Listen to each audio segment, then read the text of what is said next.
Today's video we're going to learn about common parts used in our products. This is going to include frames and doors, tube doors, hinges, torsion rods, handles that go into doors, some of the fasteners, washers, and nuts that are used with our products, safety bars and some miscellaneous items, and where do we go to figure out what part to use. Here's a couple of examples of top mount galvanized frames. One we're looking at right now is going to accept a 4878, and you can see that there's a side for receiver for torsion rods on either side. Over here, here's another type of top mount frame.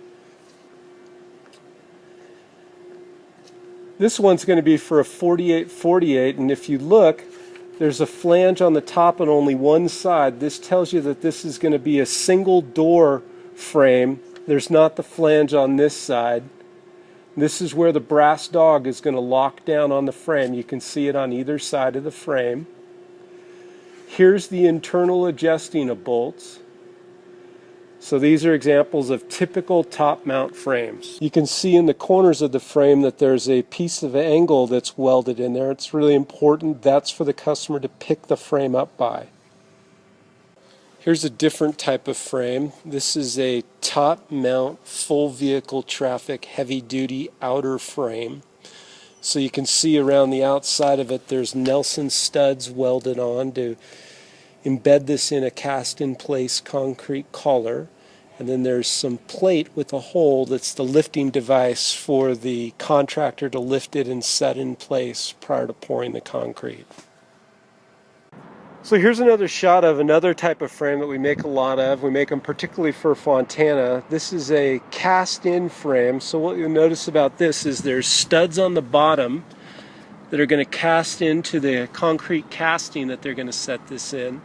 And then there's a series of holes around the top that are really important. That's where they're going to attach an insert before they cast it, and the cover's going to bolt down to that location. This is for a traffic hand hole that gets dry cast down in our Sacramento plant. So we use galvanized steel that's pre-galvanized on it, break it up, and then weld it together. So a couple of things that are important about this frame. One is this PIM nut right here. When we weld the nut in, it's got to stay absolutely flat so that the bolt that goes through it with the cover fits on it and fits through properly. Another thing that's important is the anchor. So when we add the anchor that grabs into the concrete when it's cast, it's important that we weld there, not here on the top, so that the weld mark goes through the side that's hidden. If we weld here, then you can see the bead on the top, and we don't want to do that.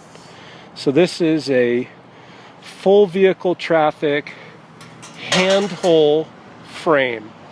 So here's an example of another type of frame. Typically we buy these